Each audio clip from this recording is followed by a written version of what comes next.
Hi, this is just a quick video to say thank you to my subscribers and all the people watching the content that I'm posting.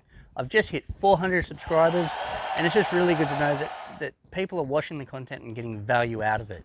I really appreciate everybody that watches the content. If you want to see some content be made, leave a comment on this video.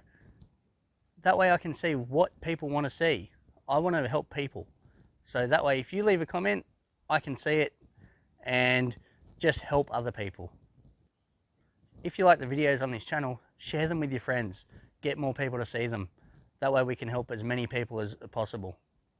Also, I want to improve this channel. So if I'm doing something that you think's not quite right, let me know. I'm only new to this, so I can only do what I know.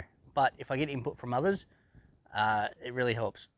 There was one comment on the how to replace a map light video that really stood out to me, and it still stands out to me, about how I can make improvements when making my videos. And you know, I adapted what they suggested and it's really helped me with my videos. So please, if you think there's little tips and tricks that I can do to make better videos, make sure you let me know, because I want this to be the best content for the people watching. So once again, thank you for subscribing, thank you for watching, and I hope that we can build this community up together.